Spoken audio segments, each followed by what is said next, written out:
মহান আল্লাহ জানিয়েছেন আল্লাহকে বাদ দিয়ে তোমরা কোনো ওলির অনুসরণ করো না। কয় আয়াত বলছি, কয় নম্বর আয়াত?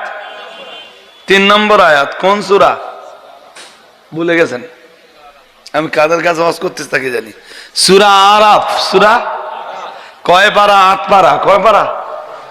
মুখস্থ করতে করতে বাড়ি যেতে হবে। দলিল এসব হানাফিদের বোকা বানানোর দলিল। দেখেন আপনাদের বোকা বানিয়ে দিচ্ছি।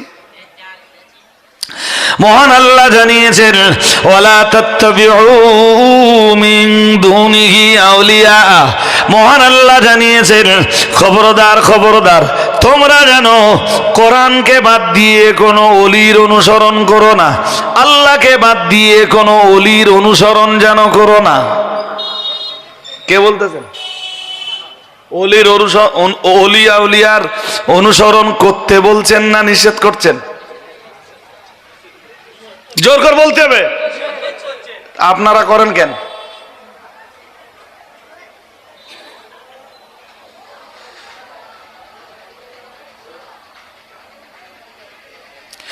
এখন যদি কোনো জেনারেল শিক্ষিত ছেলে যদি আপনার কাছে এসে কোরআনুল কারীমের 6 পারা সূরা মায়েদার 3 নম্বর আয়াত আর সূরাতুল আরাফের 8 পারা সূরাতুল আরাফের 3 নম্বর আয়াত, এই দুটো আয়াত দেখিয়ে বলে ও ভাইরা তোমরা কোরআন মেনে চলো কিনা? আপনারা সবাই তো এক বাক্যে বলবেন মেনে চলি। এই দেখো কোরআনে আছে, অনুসরণ করো কোরআনের, অনুসরণ করে চলো আল্লাহর বিধানের। না না না না না, দুনিয়ার কোন ওলির অনুসরণ করো না, এটা আল্লাহর কোরআনের বিধানে বলা আছে। এখন তোমরা কি করবা বলো? কোরআন মানবে কি মানবে না? আপনারা কি জবাব দিবেন? কোরআন যদি মানতে হয় ভাই, তাহলে ওলির অনুসরণ করা চলবে না, ব্যক্তির অনুসরণ করা চলবে না, ইমামের অনুসরণ করা চলবে না, মুজতাহিদের অনুসরণ করা চলবে। তোমরা মানো কেন? ইমাম আবু হানিফাকে কেনই বা মেনে চলো? বড় পীর সাহেবকে কেন মেনে চলো? দাদা পীর সাহেব কেবলাকে কেন মেনে চলো? রুহুল আমিন সাহেবকে কেন মেনে চলো? আপনি বুড়ো বোকা। তাই তো, সেই তো, যদিও তবুও যতই হোক আমাদের বাপদাদারা করে আসতেছে, এও যা বলতেছে সেও তো ঠিক। আপনাকে কোরআনের এই আয়াতগুলো যে দেখাচ্ছে, ও কোরআন শরীফের বোঝে ঘোড়ার ডিম। কি বোঝে? তাও যদি থাকে, আর যদি না থাকে ওটাও বোঝে না। ও বোঝে, জোর করে বলে না, কি বোঝে? ওরে যদি ধরে বলা হয় ভাই সূরাতুল আরাফের 3 নম্বর আয়াতটা তুই পড়, বলে আমি পারি না। আমি ও বিরাট জ্ঞানী হয়ে গেছে। ও আবু হানিফা রাহমাতুল্লাহ আলাইহির কোরআন হাদিস রিসার্চ করা মযহাবকে ছেড়ে মযহাব বিদ্বেষী হয়ে কোরআন পড়তে পারে না। ও এখন নিজেই ধর্ম প্রচার করা শুরু করেছে আবু হানিফার বিরুদ্ধে। কোরআন কি পড়তে পারে না? কোরআন না, শুধু এরকম করে দেখায়। দেখেন এই এরকম করে মোবাইল এরকম করে আঙুল দিয়ে ঘোরা, হাত দিয়ে আঙুলি হাত দিয়ে এরকম করে টানাটানি করে আর বলে এই দেখো ভাই বুখারী শরীফের হাদিসে আছে, তোমরা এটা কেন পালন করো না? এই দেখো ভাই বুখারী শরীফে আছে, আমিন জোরে বলা লাগবে।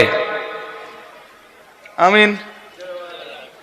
এই দেখো ভাই বুখারী শরীফে আছে, ইমামের পিছনে কেরাত পড়া লাগবে, তোমরা পড়ো না কেন? বুখারী শরীফের হাদিস তো সহিহ।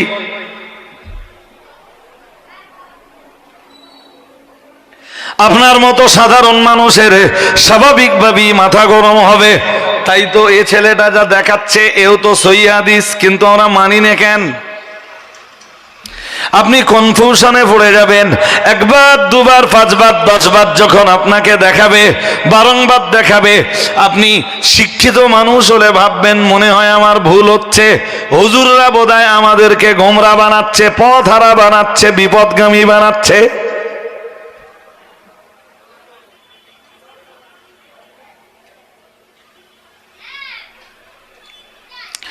এখন যদি মনে করেন যে এই প্রশ্নগুলোর জবাব আমার কাছে নেবেন, এক প্রশ্নের জবাবে আমার এক মজলিস শেষ। শুনছেন নাকি? এক প্রশ্নের জবাবে এক মজলিস শেষ। মযহাব বিদ্বেষীদের, লামযহাবীদের প্রশ্ন যদি থাকে, আমাদের জবাব আছে না নেই? এই জোর করে বলো না। হ্যাঁ, এক্সিলেন্ট দোস্ত, এক্সিলেন্ট। ধর্ম কোরআন দিয়ে, কোরআন দিয়েই করব। কি দিয়ে করব?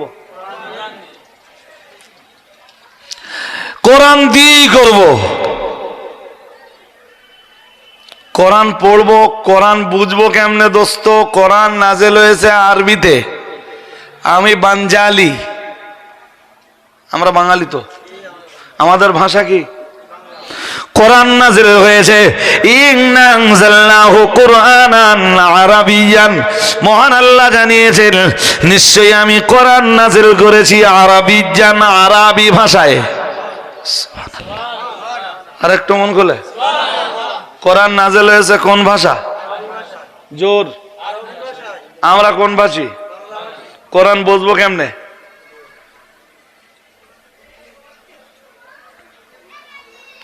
আপনার কথা ঠিক, আমিও তো বলছি নে কোরআনের বাইরে যে ধর্ম করব। আমিও চাচ্ছি কোরআন বুঝে ধর্ম করব, তুমিও করো, আমিও করি, ভালো জিনিস তো। কোরআন বুঝবো কেমনে? মন বাইরে দিলে হবে না, এক চিলটা বাইরে দেবেন না। খুব কঠিন একটা বিষয় নিয়ে আপনাকে বোঝাতে বসছি দুটো কথা। বলুন বলুন, কোরআন বুঝবো কেমনে? হ্যাঁ, এক্সিলেন্ট। কি পড়বেন? হ্যাঁ, মানে করতে হবে। বাহ বাহ। তাহলে কোরআনের বাংলা অনুবাদ পড়তে হবে। অনুবাদ, রাইট রাইট, জোর করে বলেন, রাইট রাইট। বাংলা কোরআনুল কারীমের এই বাংলাটা কেউ না কেউ তো অনুবাদ করেছে। হ্যাঁ না বলে না? হ্যাঁ, করেছে তো। তাহলে কোরআনের যে আয়াতের বাংলা অনুবাদ তিনি যা করেছেন আমি তাই বিশ্বাস করছি তো। হ্যাঁ না বলে না? আমি আরবি কোনো শব্দের অর্থ তো বুঝি না, আমি পড়তেছি কোনটা? বাংলাটা। এক্সিলেন্ট। এবার বলুন, যিনি কোরআনুল কারীমের এই বাংলা ট্রান্সলেশনটা করেছেন তিনি যা করেছেন আমি তাই বিশ্বাস করলাম তো। অন্ধবিশ্বাস না চোখালা বিশ্বাস? সবাইকে বলতে হবে, এর নাম অন্ধবিশ্বাস না চোখালা বিশ্বাস? অন্ধবিশ্বাস। এক। দুই, যিনি কোরআনের বাংলা ট্রান্সলেশন করেছেন, অনুবাদের বই যিনি লিখেছেন, তিনি যা অনুবাদ করেছেন তুমি তাই বিশ্বাস করলে, এর মানে তো এটাই দাঁড়ালো তুমি তাকে তোমার ধর্মীয় নেতা, ধর্মের ইমাম হিসাবে মেনে নিলে। হ্যাঁ না বলে না? রাইট। তুমি তাকে তোমার ধর্মের, তোমার জীবনের ধর্মীয় নেতা হিসাবে তাকে তুমি মেনে নিলে।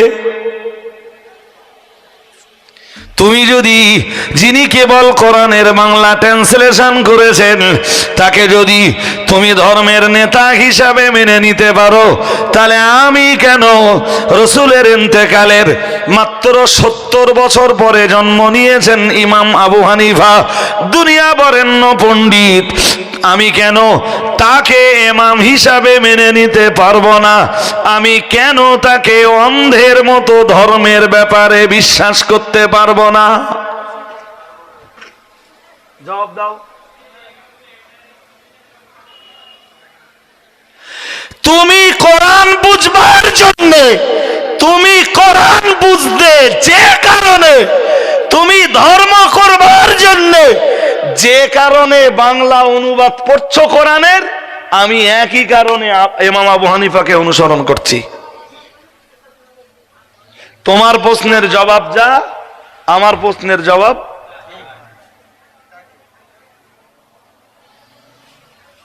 এ মাথায় যাচ্ছে আমার কথা নাকি?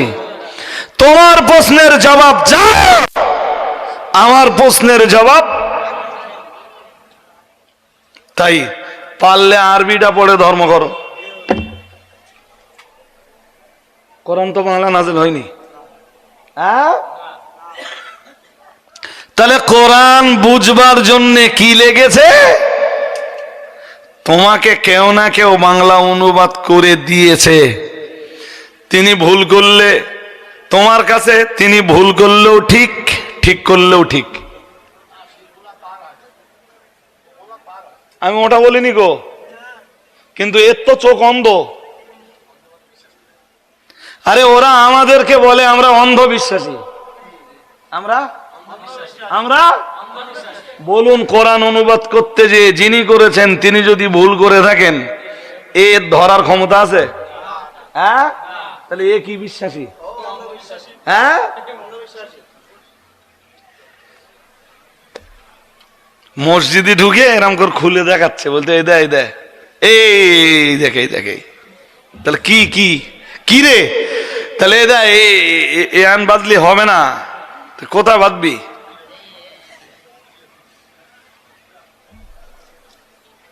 কোথায় আছে রে? তাহলে হাদিসে কোথায় আছে? বাংলা হাদিস একটা বার করলে, কি বার করলে? আরে কথা বলবেন তো, কি বার করলো? হাদিস নবী বাংলায় বলে গেছে। হ্যাঁ, তুই বাংলা বার করতেছিস? ওই হাদিসের বাংলা অনুবাদ যিনি করেছেন, তুমি তাকে একদিকে অন্ধের মতো যেমন বিশ্বাস করেছো, ঠিক তথাই বোঝো তুমি ধর্মের ব্যাপারে তাকে তুমি তোমার নেতা বানিয়েছো। ধর্মের ব্যাপারে, ধর্ম প্রতিপালনের ব্যাপারে, ধর্ম বুঝবার ব্যাপারে তুমি তাকে তোমার লিডার বানিয়েছো। হে আল্লাহর বান্দারা, এবার একটু দয়া করে বলুন, যিনি হাদিসের বাংলা ট্রান্সলেশন করেছেন, তুমি যদি তাকে বাংলা, তুমি যদি তোমার ধর্মের ব্যাপারে, তুমি ধর্ম পালন করতে যে যদি তুমি তাকে তোমার নেতা বানাতে পারো, তুমি যদি তোমার লিডার বানাতে পারো, তাকে যদি তোমার ধর্মীয় ইমাম বানাতে পারো, তাহলে আমি কেন দুনিয়া বরেণ্য আলেমে দ্বীন, দুনিয়া বরেণ্য ইমাম হযরত ইমামে আযম আবু হানিফা রাহমাতুল্লাহ আলাইহিকে আমি কেন ধর্ম করার জন্য নেতা বানাতে পারবো না? তোমার নেতার তুলনায় আমার নেতা, তোমার নেতার মতো নেতা হাজার লক্ষ কোটি নেতা যদি দাঁড়িপাল্লার একদিকে দেওয়া হয়, আর আমার ধর্মীয় নেতাকে যদি আর এক পাল্লায় দেওয়া হয়, আমার ধর্মীয় নেতার পাল্লা তো ভারী হয়ে যায়।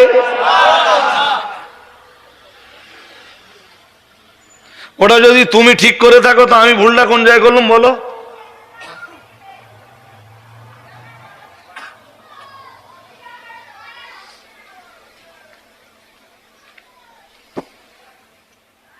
ব্যক্তি মানবা না, কোরআন মানবো, হাদিস মানবো, ব্যক্তি অনুসরণ মানবো নি? What is this?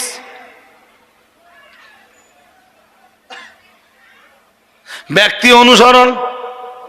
তা তুই ব্যক্তি অনুসরণ না করে কোরআনটাকে মানবি কেমনে, সেটা একটু বলে বোঝা। বলুন, কোরআনের প্রথম আরবি ভাষার প্রথম অক্ষর কি? বলতে হবে। আরবি ভাষার প্রথম অক্ষর জিজ্ঞেস করেছি, সবাই বলেন। আমি বলবো লাম। কেন হবে না? আলিফ হবে কেন? আমি যদি বলি লাম, তাহলে আমি যে ভুল, এই আমার দিকে তাকান, আমার দিকে তাকান, আমার সাথে কথা বলতে হবে। আমি যা জিজ্ঞেস করবো সেটা উত্তর দেবেন। আপনি বলেছেন আলিফ, আপনি ঠিক আছেন, আমিও বলছি আলিফ, বাট মাঝখান দিয়ে কেউ যদি বলে লাম, তাহলে আপনারটা ঠিক এবং তারটা যে ভুল, এটা দলিল দিয়ে বোঝাতে হবে তো? হ্যাঁ না বলো, দলিল লেসো। হ্যাঁ তু বুরহানাকুম ইন কুনতুম সাদিকিন, যদি সত্যবাদী হয়ে থাকো এবার কোরআন হাদিসের দলিল আনো।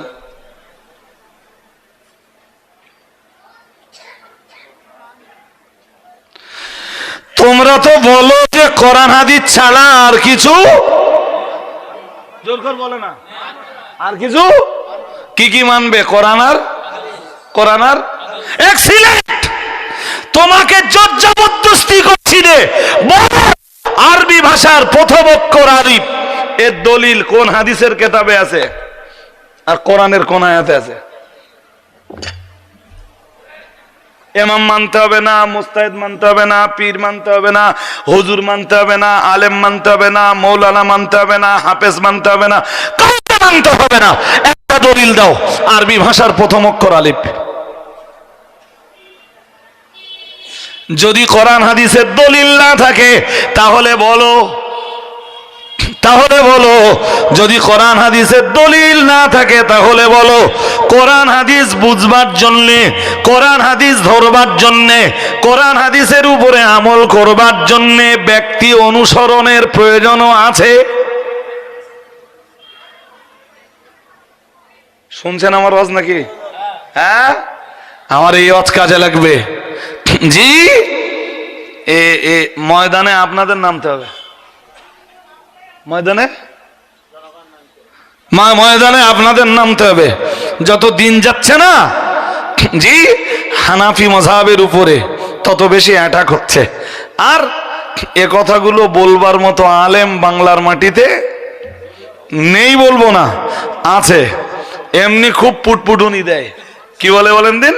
বলে ও কাইম সাহেব, মাদিন সাহেব, রজব আলী সাহেবরা ওই কেরালা মডেল থেকে কেরালায় যে কেরালা মডেল এনে ওরা সব সাপি হয়ে গেছে। শুনছেন না? কটা মজলিসে হানাফি মাযহাবকে বাঁচানোর জন্য কথা বলেছো? হানাফি মাযহাবের মাসলাকগুলোকে জিন্দা রাখার জন্য কটা মজলিসে লড়াই করেছো, কটা মজলিসে সংগ্রাম করেছো?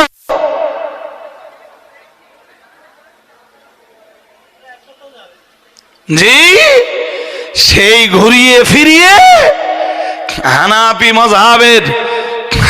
মাযহাবের ঐতিহ্য রক্ষা করতে যে বাংলার মাটিতে সিলসিলায়ে ফুরফুরা শরীফের মতাদর্শের উপরে দাঁড়িয়ে যেটুকু লড়াই, সেটুকু লড়াই অল ইন্ডিয়া সুন্নাতুল জামাতের আলেমরাই করেছে।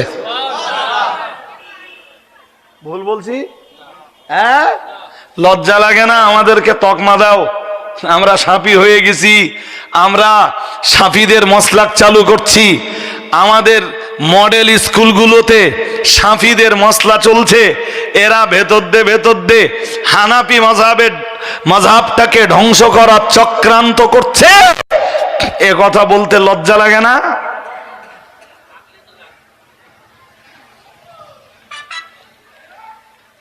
হ্যাঁ, উত্তরটা ঠিক হয়েছে। থাকলি তো হ্যাঁ, লজ্জা নেই তো, আর লজ্জা শরম সব শেষ। জি, এবার বুঝুন, এবার বুঝুন। মন আপনাদের অন্যদিকে গেলে বলো, কথা একদম বুঝবেন না। আমিও বলছি আরবি ভাষার প্রথম অক্ষর আলিফ, বাট এই কথাটার স্পষ্ট কোনো দলিল আমাদের কাছে কারোর কাছে নেই। কোরআন হাদিস থেকে কোনো সারাহাতান স্পষ্ট কোনো দলিল নাই, এই ছোট ভাই একে কমিটির চা খাওয়াচ্ছ তো? ও বিক্রি করে। ও মোটামুটি এক মাথাতে দেওয়া শেষ হয়ে গেছে তো, এবার একটু আধ ঘন্টা বিরতি দাও, দিয়ে তুমি একটু বসে শুনে নাও। আমি নামলে আবার সবাইকে একবার চা খাওয়াবে। জি, মন দিয়ে শুনুন, খুব গভীর মনে। আমিও বলছি আরবি ভাষার প্রথম অক্ষর আলিফ। বাটের পক্ষে কোরআন থেকে কোনো দলিল নেই, হাদিস থেকেও কোনো কথা কয় না, কোনো দলিল নেই। তাহলে আমরা আরবি ভাষার প্রথম অক্ষর আলিফ বলছি কেন? কই আছে? কি দেখতে পাচ্ছে? কেউ যদি নাম লিখে দিয়ে তৈরি করে দেয়, মানবেন না? তার জন্য দলিল লাগবে তো। ওইটা কথা না। আরবি ভাষার প্রথম অক্ষর আলিফ, এটা আমায় কে শিখিয়েছে? আমি বলবো আমার হুজুর। কে শিখিয়েছে? হুজুর। আমার হুজুরকে কে শিখিয়েছে? জোর করে বলেন। তার হুজুর। তার হুজুরকে কে শিখিয়েছে? তার হুজুর। তার হুজুরকে কে শিখিয়েছে? এইভাবে চলতে চলতে চলতে চলতে এই ধারাবাহিকতা পৌঁছে গেছে তাবেঈন পর্যন্ত। তাবা তাবেঈন পর্যন্ত। তাবা তাবেঈনরা শিখেছেন তাবেঈদের কাছে। ও ভাইরা আমার, মনে রেখে দেন, তাবেঈরা শিখেছেন আরবি ভাষার প্রথম অক্ষর আলিফ। এটা তাবা তাবেঈনরা শিখেছেন তাবেঈদের কাছে, তাবেঈরা শিখেছেন সাহাবীদের কাছে। আর এই ধারাবাহিকতা পৌঁছাতে পৌঁছাতে পৌঁছে যাবে মুহাম্মাদুর রাসূলুল্লাহ সাল্লাল্লাহু আলাইহি ওয়াসাল্লামের কাছে। আরেকটু মন খুলে বলেন, কে শিখিয়েছে? বাট এর কোন দলিল আছে? এর দলিল হুজুর। এর দলিল কি? হুজুর, আমার হুজুর। তার দলিল, তার দলিল, তার দলিল। তোমরা বললে হুজুর মানবো না, কোরআন কেমনে শিখবা?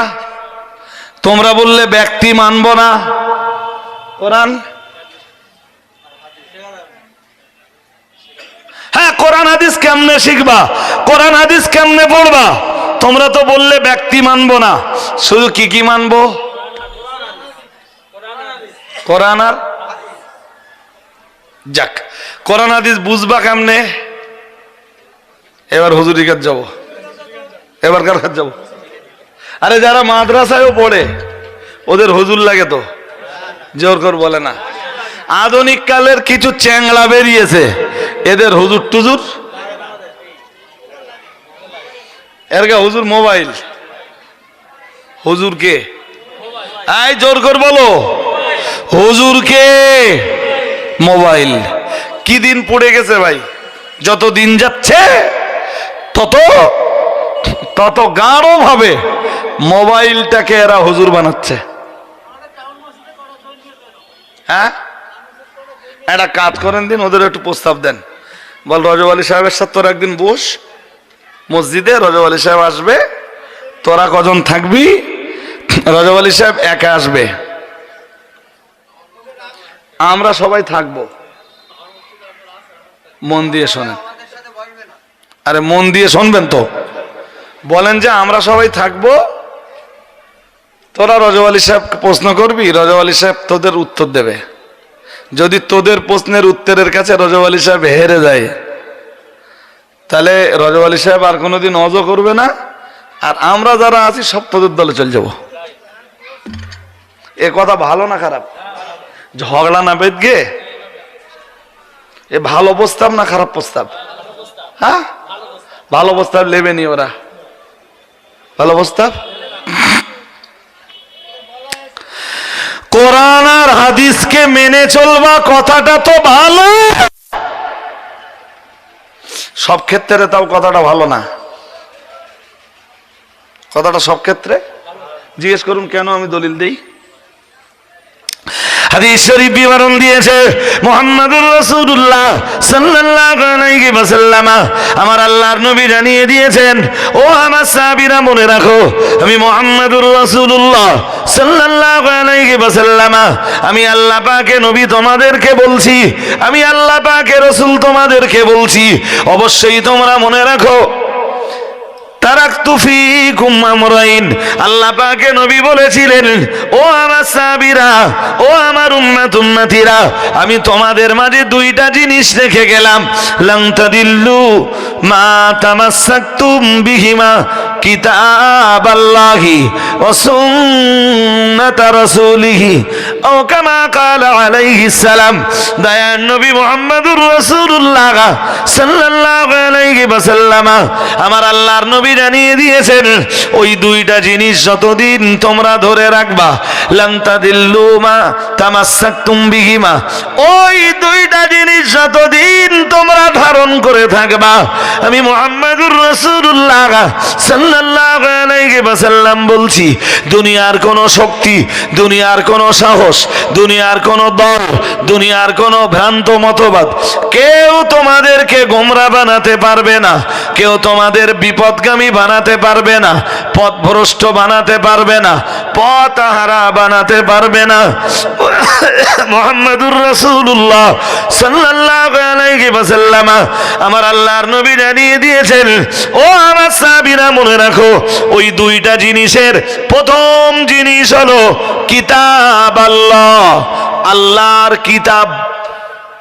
সুবহানাল্লাহ বলেন, আর একটু মন খুলে বলেন, কার কিতাব? জোর করে বলো না কেন, কার কিতাব?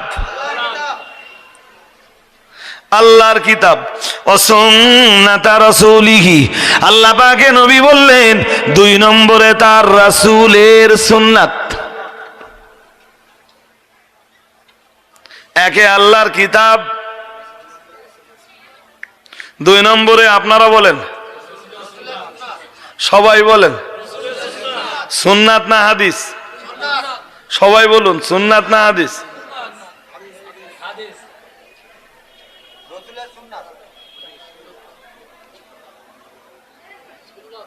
দোস্ত সুন্নাত না হাদিস? দেখেন আপনাদের তাই দ্বিমত হয়ে গেছে। নবী কি বলতেছেন? আবার আবার হাদিসের এবারটা শুনুন, এবারটা মন দিয়ে শুনলে বুঝবেন। আল্লাহ পাকে নবী বললেন, তারাকতু ফীকুম আমরাইনি লান তাদিল্লু মা তামাসসাকতুম বিহিমা, কিতাবাল্লাহি ওয়া সুন্নাতা রাসূলিহি ওয়া সুন্নাতা রাসূলিহি ওয়া সুন্নাতা রাসূলিহি। হাদিসে কি আছে? হাদিসা রাসূলিহি, হাদিসা রাসূলিহি, হাদিসা রাসূলিহি, নাকি হাদিসে আছে সুন্নাতা রাসূলিহি? কি আছে?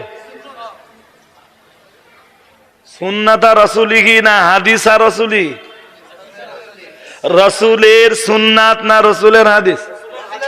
হ্যাঁ, এরকম করে মোবাইল ঠেলে যদি হাদিস দেখা, এই দেখো ভাই হাদিসে লেখা আছে, এক কথায় বলে দেন ভাই হাদিস বিশ্বাস করি, কিন্তু সব হাদিস আমল করি না।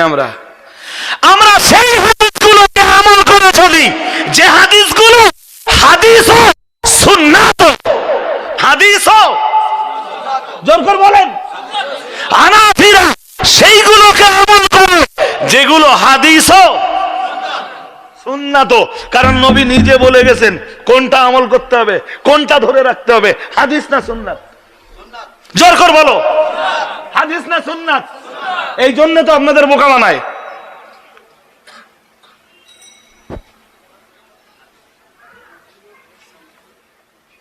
শুধু হাদিস দেখাবি, হাদিস বলে মানবো, বাট পালন করব না। পালন পালন পালন জোর করে বলুন না। চালাকি করার জায়গা পাও না? না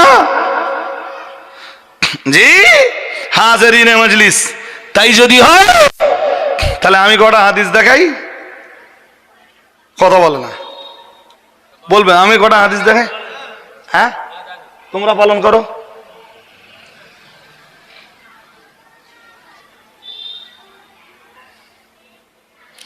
তোমরা পালন করো।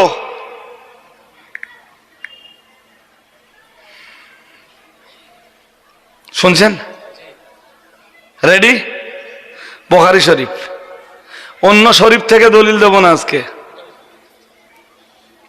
কারণ তাদের কাছে বুখারীটা হলো, আচ্ছা মেন হাদিস বুখারী, এইটা কেটা বলে দিয়েছে? আল্লাহ।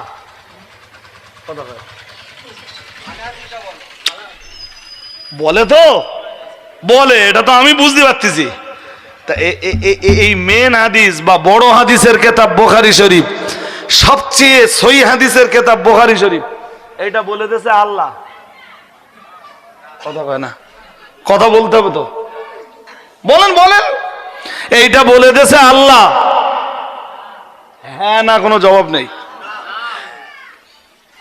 আরে আপনাদের এখনো যদি এতটা ভেঙে বলতে হয়, স্বরূপনগরের লোক আপনারা, এরকম স্বরূপনগর 500 গ্রামের মানুষ আপনারা।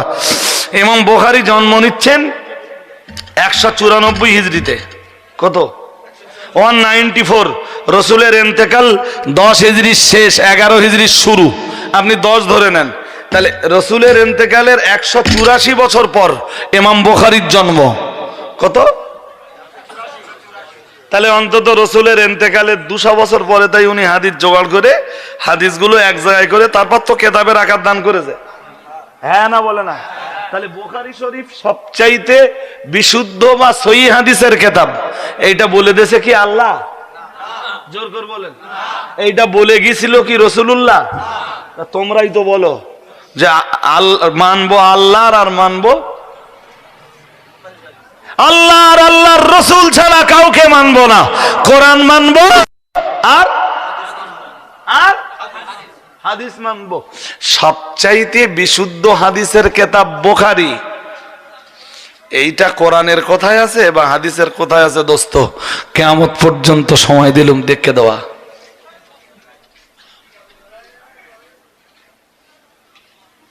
বুঝতে ডিস্টার্ব? জোর করে বলেন, জোর করে বলতে হবে, বুঝতে অসুবিধে? এটা একটু বলবেন দিন যে ভাই বারবার বুখারী বুখারী বুখারী বুখারী করতে হবে, বুখারী বুখারী করতেছিস। আঙ্গা কি বলে জানেন? কি বলে জানেন? বলে নবী কি মাযহাব মানতেন? Excellent, excellent. আবার বলে হ্যাঁ নবীর যুগে মাযহাব ছিল, তাহলে না, এক্সিলেন্ট। সাহাবীদের যুগে মাযহাব ছিল? জোর করে বলে না। আরে থাকবে কেমনে? ইমাম আবু হানিফা এসে মাযহাব কায়েম করেছেন। ইমাম আজম আবু হানিফা রহমাতুল্লাহ আলাইহি জন্মই নিয়েছেন 80 হিজরিতে, কত? জোর করে বলে না। তাহলে এটা একদম পরিষ্কার যে সাহাবীদের যুগে মাযহাব